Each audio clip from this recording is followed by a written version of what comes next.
What's up, guys? Rick here with your DFS preview for this week's Memorial Tournament and Elevated event in Dublin, Ohio at Jack's Crown Jewel, Muirfield Village. I'll take you through the data behind that golf course, the players in the field, and we will run a model at the end to see if we can find a little bit of edge and just do the best job that we can in terms of research. Let's not waste any more time. Let's get into it. This is the course key stats model on RickRunGood.com. That is my website. It's a giant database for golf betting and fantasy golf. I think you should sign up for it because I love it. So here we go. Muirfield Village. Now, a couple of things to note. As I mentioned, this is Jack's crown jewel. He wants it to be Augusta National, right? His own version of that. He wants it to play difficult, and it had kind of gotten a little bit away from that in recent years. And 2 years ago, so before the 2021 edition, they did that renovation. Remember, they were coming up. It was 2020. The final players were playing up 18, and they were like literally ripping up greens behind them on the spot, right? It was just like instantaneously, as the tournament was still happening, the work was being done to be ready for the 2021 edition. So we have played 2 years under the new, I don't want to call it a restoration. I guess a renovation would be the proper term for it. And what you'll notice is it has gotten more difficult. The golf course has gotten longer. Basically, every green was redone. They installed some maintenance stuff like a sub-air system, and they made what I believe are changes to how you have to play this golf course and maybe reward driving a little bit more and rewarding second shot golf courses a little bit more. Jack is known for really putting an emphasis on approach play, and it's no different here at Muirfield Village. So this thing now stretches out as a par 72 to like 7,500, close to 7,600 yards, and there is some spots that have some fairly generous fairways in terms of width, but if you miss the fairway, that is where you start to get into a little bit of trouble. You know, the thick rough around here, and the penalty for missing the fairway is pretty significant. And then you're asked to hit approaches into, you know, smaller undulating greens where you've got to be precise, and Jack's going to want this thing to be, you know, firm and fast if he can, depending on the weather for the week. So all that in mind, what you're looking at on both the eye test and on the regression model is basically the same. You know, you are likely going to need to be a very solid tee to green player, specifically on approach. That's basically the highest ranked metric here. It's actually tied with off the tee, both ranked 16th, which means there's only 15 other courses in which strokes gained off the tee is more important. I will tell you, it is this model that I run. This is over many years. Over the last 2 years alone, off the tee and approach are even more important. So this is even trending towards a better ball striking golf course. And then there is obviously going to be enough shots where you miss the green, where around the green comes into play.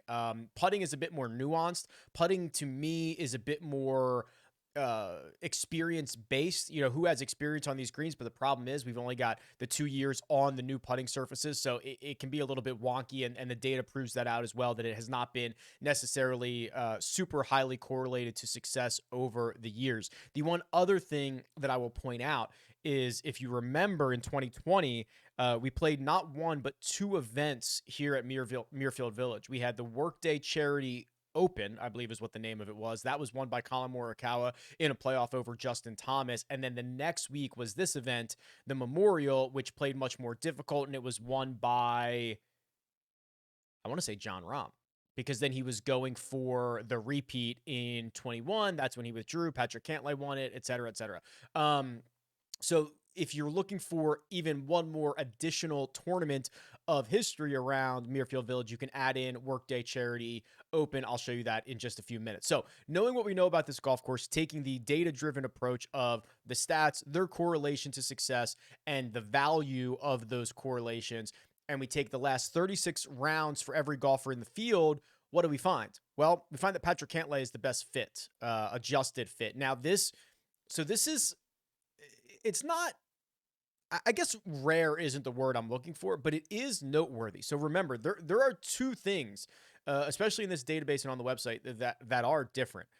Course history and course fit are 2 different things. Course history is what you've actually done at this golf course. Patrick Cantlay has been better than basically anybody in the world. Course fit, whether you have played it or not, just looks at past successes, how you're playing now, and how well does that align? So you could never play. You could be making your debut at Muirfield Village and have a very good adjusted course fit number. You're not going to have a course history number because you've never played here before. So it is, I don't want to say rare, but it's noteworthy that Patrick Cantlay has both. He has the elite course history, and he's number one in course fit. Now, of course, there is a little bit of a self-fulfilling prophecy there because Cantlay has had success at this event.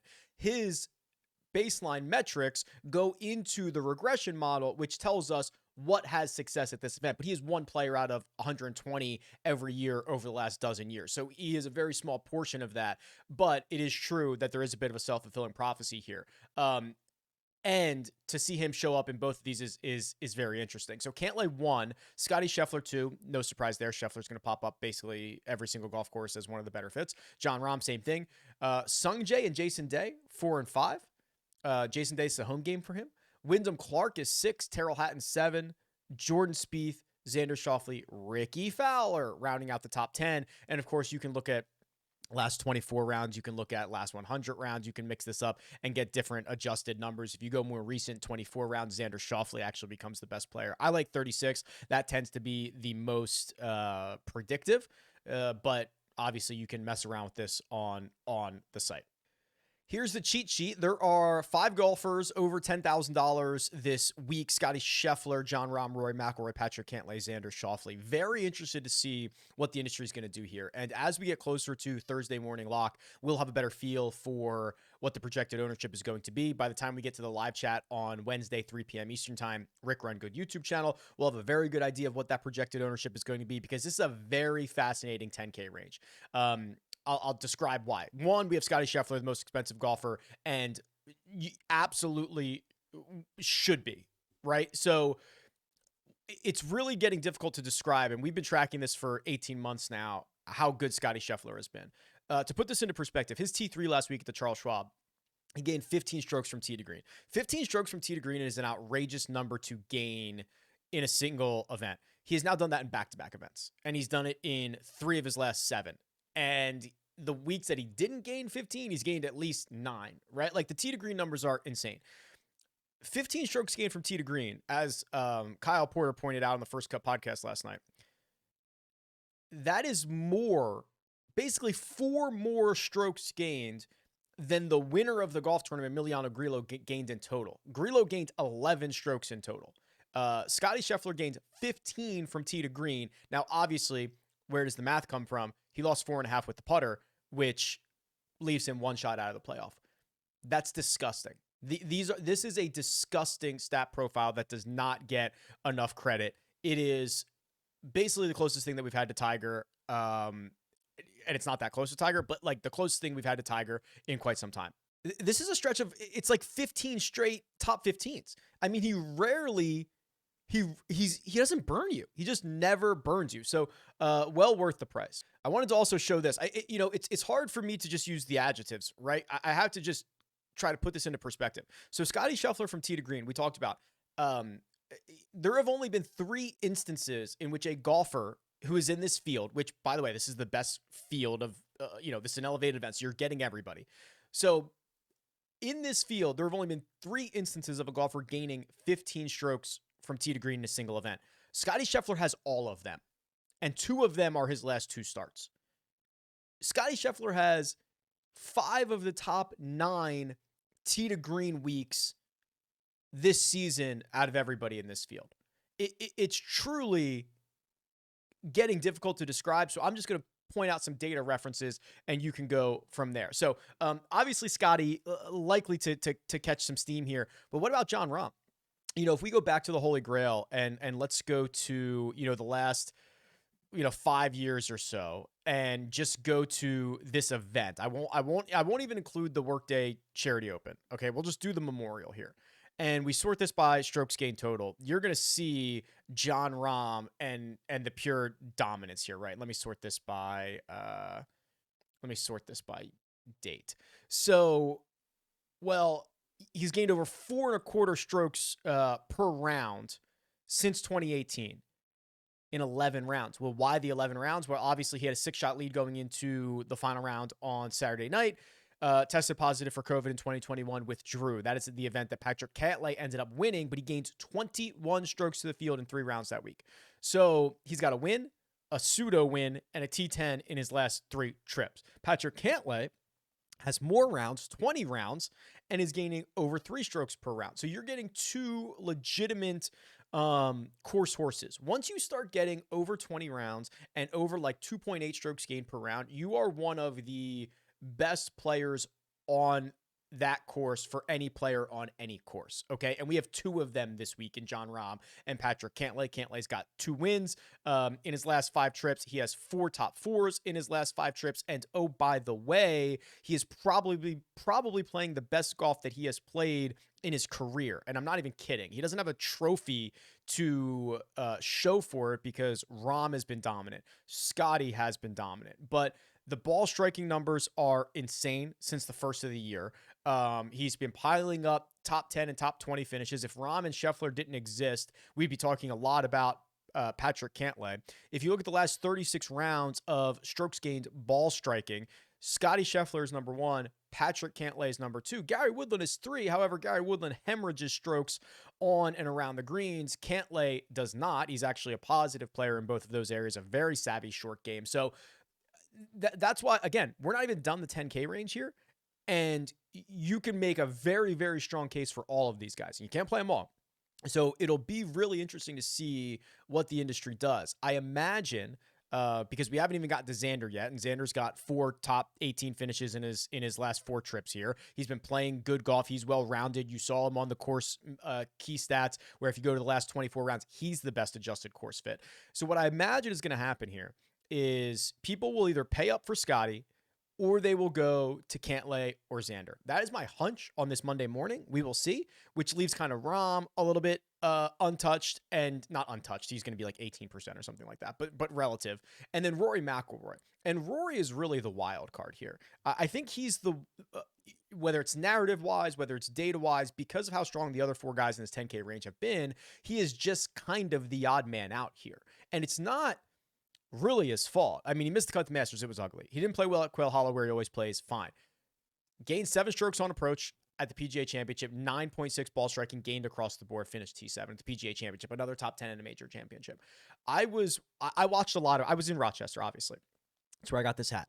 I watched a lot of Rory McIlroy all week long, practice rounds, during the round, everything, right? I didn't think he played all that well. He didn't think he played all that well. So to finish T7 at the PGA Championship, gain strokes across the board, and have like your B- stuff is really, really scary for the rest of the field. You look at his history around this place, and you get, back-to-back T18s in the last 2 years. Those are both post-renovation. If you go back a little bit further, he'd been piling up top 10s at this event. He's played here a lot. Obviously, it's Jack's place. He's never won here, but this is another pretty stellar course history. Again, if you go back to the course history stuff, he is, well, his best stuff is actually further back than this. So if we just say going back to 2008, I bet your Roy pops up to the top here, or at least, 40 rounds. So Kuchar's the only guy who's been better in more rounds than Rory McIlroy if you open this up to the entirety of the database, which takes it back to 2008. So this to me is one of the more fascinating $10,000 ranges that we've had in a while. I think most weeks it's pretty obvious where everybody's going to go, and there's some flaws in some of these guys. This is splendid. I cannot wait to see how that 10K range ends up panning itself out. For me, listen, it's Scotty. I don't mind Cantlay or Xander. And if you're gonna hand me a low-owned Jon Rahm or Rory McIlroy, I'm gonna take it. Like, I'm just probably gonna let a little bit of ownership dictate it. But if I was not playing the ownership game, you guys know I've been planting the flag on Scotty for quite some time, and he has not disappointed me yet. Before we move to the 9K range, I do want to include, this is the strokes gained total for the full thing, 2008, and including the Workday Charity Open. So you'll see Jon Rahm actually gets even more of a boost here. So he comes down a little bit, because before we were only looking at the last 3 years, or actually it was the last 5 years, but he missed the cut here in 2017. I think you can write that off. Then it was 3 more. I mean, he was a different player then. But since 2020, I mean, he finished T27 at the Workday Charity Open. Patrick Cantlay finished T7 at that Workday Charity Open. We mentioned Colin Morikawa won it, so he gets a pretty significant boost there. Scheffler missed the cut at it, but came back the next week and finished T22. A couple other notables. Xander finished T14 that week at the Workday Charity Open. Did Rory play it? No, Rory did not go back-to-back weeks. Did Jordan Spieth play it? He did. He missed the cut. What about Ricky? I'm just trying to see, guys. Yeah, Ricky finished T22. So if you do want to, and I think Victor had a pretty good week as well. I think he finished third. Yeah, third there. He hasn't had as much success at the Memorial. He has made the cut in each of his 3 trips, but that third place at the Workday, his best at Muirfield Village. We'll talk about him in just a second. So what you can do is you can just search Muirfield Village, hold Control or Command if you're on a Mac, and select multiple of these, so you can see the full data in there as well. Okay, that 9K range, not as like exciting as the 10K range, quite honestly, which is rare because usually it is much more exciting, but there's obviously a lot to unwrap here. So Colin Morikawa is here at $9,900, and I have a feeling that he will catch a little bit of steam. He had the runner-up finish here in 2021. He won the Workday Charity Open. He is still putting up some pretty jarring numbers. I'm taking a very cautious approach on Colin Morikawa. I mean, you guys heard it from me last week. When I saw him at the PGA Championship, I thought it was, I didn't think it was great. I thought it was pretty wipey, right? It's not that normal crisp flush that you get from Colin that we saw for the first couple of years, and it's still great. I mean, he's gained 4 strokes at the Charles Schwab on a pro. That's insane. He is easily the best ball striker in the world, but he's got like his C+ stuff right now, and his C+ stuff is still like a stroke per round, which is crazy to think. But I'm telling you, he's wiping a lot. The putter is not popping in the way that we would kind of want it at times. He seems to be doing less tinkering with the putter and just kind of living with it. And I don't think it's particularly great. He lost 2.5 strokes putting, and he also rolled in like a 50-footer or something like that. So that it goes a long way to boost his putting numbers, and it didn't even really help all that much. So cautious here. I would not mind. Again, I don't know what the ownership is going to be. I think I would love a scenario in which Colin Morikawa is very highly owned and I can just not be a part of it. If it goes the opposite way and he's 6%, sure, whatever. But like, if he comes out and he's 22% owned, I think I would just be thrilled to let you guys and let everybody else take a stab at him. And when I get to the U.S. Open and get to LA and lay eyes on him, on Tuesday and Wednesday, and I want to hear that crisp flush like that. I want to see that again. I don't want to see those wipey fades. I want to see those tight little 1-yard cuts. Victor's here at $9,700. I'll just kind of remove any bias that I have in the situation. Victor Hovland is the 4th best ball striker in the world, or in this field, in the last 36 rounds. If you look at the trajectory that he's on, and again, this is obviously something that we've been tracking, the ball striking stuff that he has done with Joe Mayo is splendid. The short game stuff that he's done with Joe Mayo is improving every single week. To be able to finish T16 at the Charles Schwab and lose a stroke on approach, phenomenal, right? That's showing the rest of his game is getting better, and it's getting serviceable. How much was there a hangover from the PGA Championship? TBD, right? This is now going to be 3 weeks in a row for Victor. Seemingly he's going to take off before the RBC Canadian, or he's going to take off the RBC Canadian Open, and then he's going to go to LA with a week of rest and play. So this is probably the 3rd of 3 for him. A setup that asks for great driving, and honestly, Colonial is almost too short for him to really lean into all the good stuff. And I think I mentioned that last week. Is the one thing that he's going to probably be able to separate himself a little bit more with this week is driving it, keeping it in play, and then hitting those second shots. So I think he'll catch a lot of steam at $9,700. I don't think it's going to be a surprise. The Justin Thomas thing, he's just continually lurking, right? He's $9,200, and I think maybe the pendulum has swung a bit too far here on JT. I mean, everybody was in, everybody's out. I think we're too far out. I look at this stat profile, and again, I saw him in Rochester as well, and yeah, it wasn't good. He lost 3.5 strokes ball striking, but he made the cut and finished T65 at a major championship. That was very, very difficult. And before that, he had been putting together some really good gains from tee to green, specifically through the ball striking categories. And the putter had actually not been that bad, right? Like, so his last 5 tournaments, these are tournaments, He lost 0.2. He gained 1.5. He lost 1. He lost 1.5. He lost a half. If he lives in that world, lose somewhere between a stroke or gain a stroke, that puts Justin Thomas into contention. And I think that Muirfield Village this year, post renovation, I think is probably a pretty decent setup for him. You see that he's had success here in the past. 2017 and 2018, he had back-to-back top 8 finishes. He didn't play here last year. He finished T42 in 2021, so that's the only time he's seen this course in competition post renovation. He lost 8.5 strokes putting that week, which, listen, he's a bad putter. That's unlikely to happen again. Brand new putting surfaces that he hadn't seen before. With like, I can write that off. I just think we've probably gone too far, and JT is bound to like get this going again. And I've been, it's not like I've been playing JT every week, right? So I can kind of pick and choose my spots. I think this is probably one of the better spots to get in on. Matt Fitzpatrick does concern me a little bit at $9,000 even. It has been a roller coaster for him, and I really do not know what the state of his game is, right? Like, what's the state of the union on Matt Fitzpatrick? Tough to say. Started out 2023 poorly, but we know he was dealing with a neck injury. Then he snaps off, gets right, wins at the RBC Heritage, but he hasn't played particularly well since then. Lost strokes in a couple areas at the PGA Championship. Quail Hollow was kind of just like iffy, and then you look at his history here, and he also has a year where he lost a ton of strokes putting, which was last year. So he loses 7.5 strokes putting in 2022, was a small gainer in 2021, but he lost 4 strokes on approach. So he's played this twice post renovation and has missed the cut both years. So I don't know what the status of his game is right now, and it's probably going to be just a wait and see or tread lightly. When you get down to the 8K range, there's a couple of interesting names here. Before I do that, I want to show you 2 things. Let me show you the trends tool, which I love. So this is a tool that just shows you every golfer's 100 round baseline, and then you choose what the recent form is. So I have it set to 36 rounds, and it shows you if they're playing above or below their head and by how much. And then this strokes gained trend column essentially just adds that all up. And so basically, the way to read this is Rory McIlroy is almost a stroke below his 100 round baseline in the last 36 rounds. So that puts him at about 1.5 strokes gained per round. That is still better than Ricky Fowler, who is playing way over his head.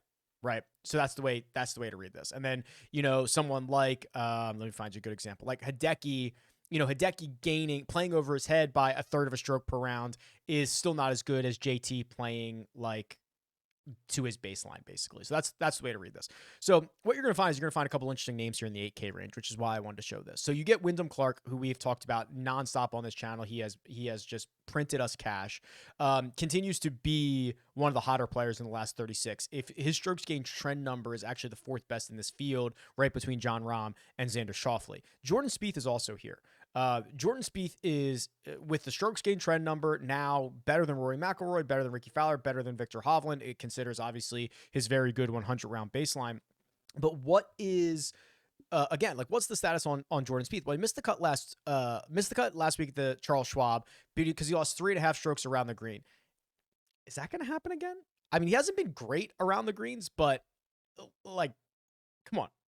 Where's the Jordan Spieth magic? Since he has come out with this wrist injury, he has played 6 rounds over 9 days or something, and hasn't really talked about the wrist, right? I mean, we haven't seen him holding it. We haven't seen, I'm not as concerned about the wrist injuries as I think a lot of other people are, and maybe he WDs and screws us all here. But you have a golfer who is in the midst of a pretty darn good season, who has got 4 consecutive top 18 finishes here, including a T7 in 2019, who people are staying away from because they think he might be hurt, yet there's really no indication of that outside of a statement that he put out 2.5 weeks ago.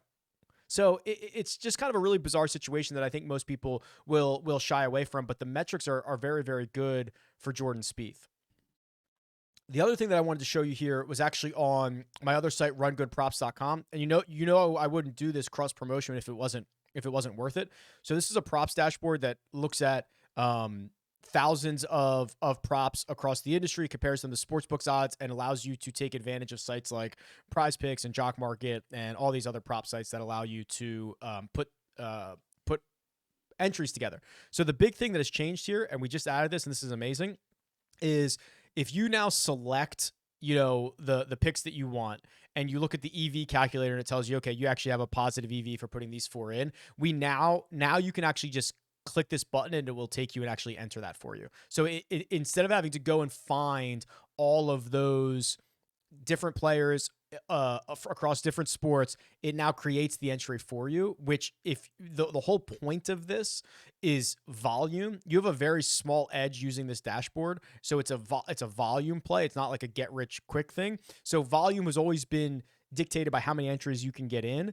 And this has just like completely sped up the process. So I know there's a lot of crossover between RickRunGood and RunGoodProps.com. So I did want to show that it's a brand new feature. It's amazing and really helps for entering those lineups. So again, it's RunGoodProps.com. Go check it out. It's if you're playing on those prop sites. The other names in the 8K range. I'm just going to give a quick hat tip here to Ricky Fowler because, he is now he is qualified for the Open Championship. He is playing phenomenal golf.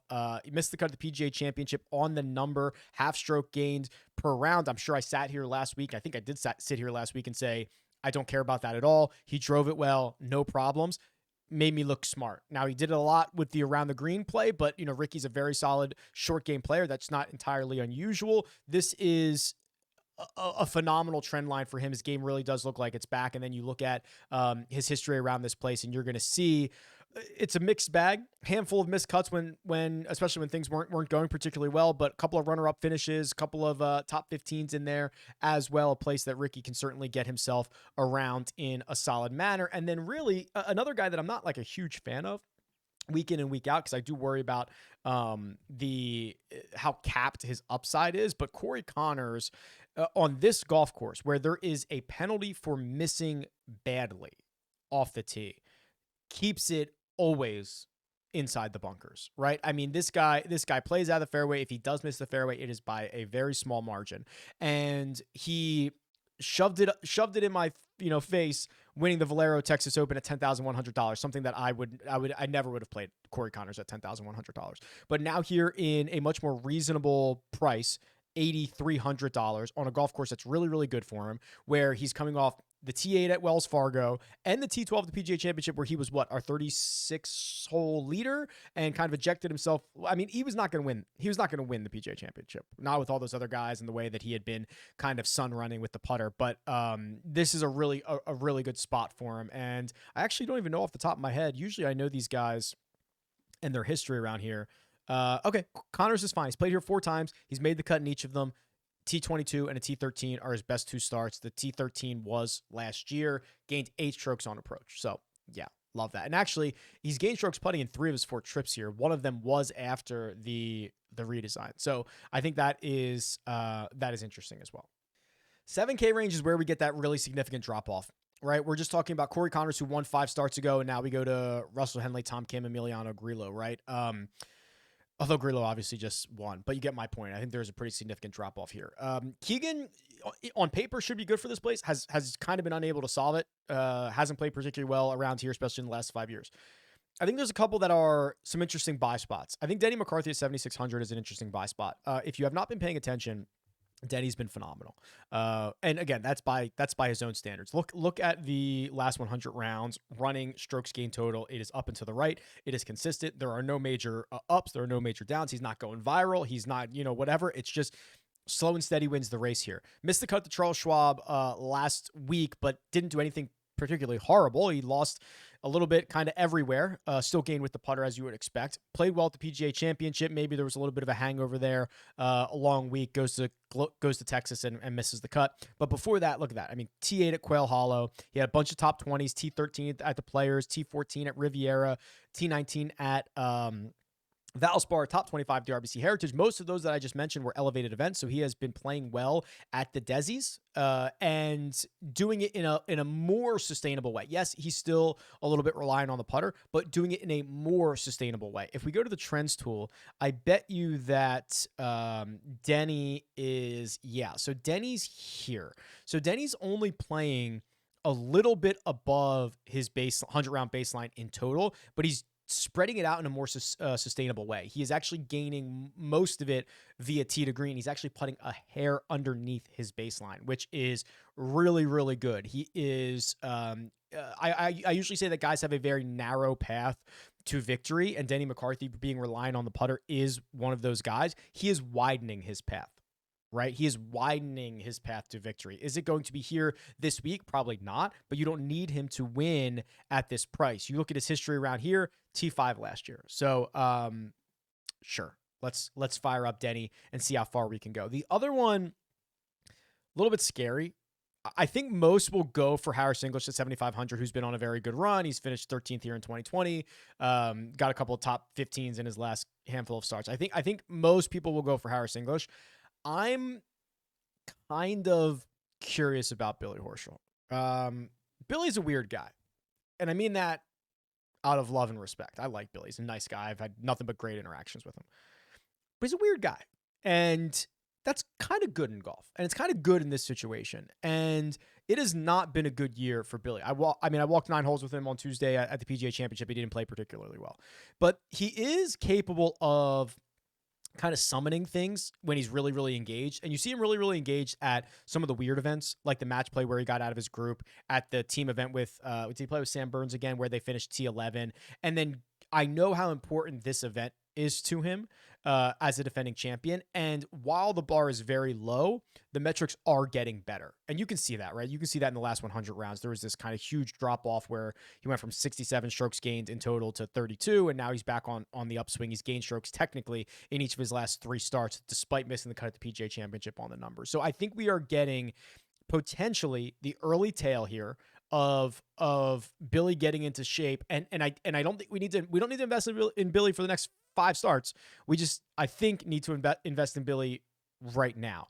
Ryan Fox has been impressive, right? So, there's a pretty big difference between Colonial and Oak Hill, right? I don't think I need to tell anybody that. And he goes out and finishes top 25 at both of those events. And now you would think that this is probably going to be skewing on the better side of things for him at Muirfield Village, where he can just tap into some of his ungodly length. And if you zoom out a little bit, his 2023, it's been a lot of success on the European Tour, pretty decent success on the PGA Tour, seems to be getting more comfortable and has a really elite skill set that is not going unnoticed by me. The 6K range, $6,900. I think we give Bramlett one more crack.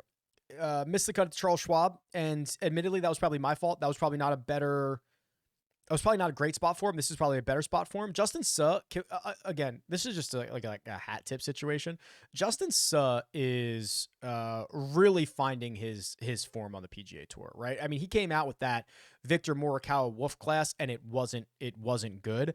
And then he gets his feet underneath him on the Korn Ferry Tour, has a great Korn Ferry Tour season last year, starts off slow this year, but now he's starting to find it again. Back-to-back top 25s. He's made all but one cut dating back to Pebble Beach, where he withdrew. So the last time he actually physically missed the cut outside the Byron Nelson was Shriners, was Las Vegas earlier this year, which is crazy because he's a Vegas guy. So, I think that we're getting a little bit of an upward trend. And look at his ball striking numbers, right? I mean, he was finding ways to post okay results by losing 6 strokes ball striking.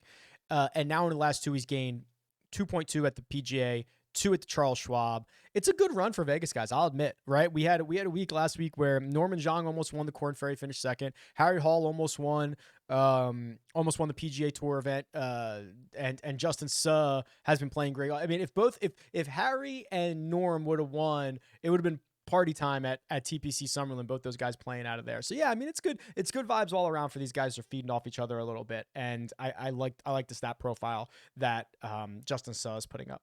If you just flip this around and go last 36 rounds, everybody in the 6K range, Eric Cole, number 1, no surprise. He's the only golfer gaining over a stroke per round. Akshay is number 2, which he's a very, very volatile golfer.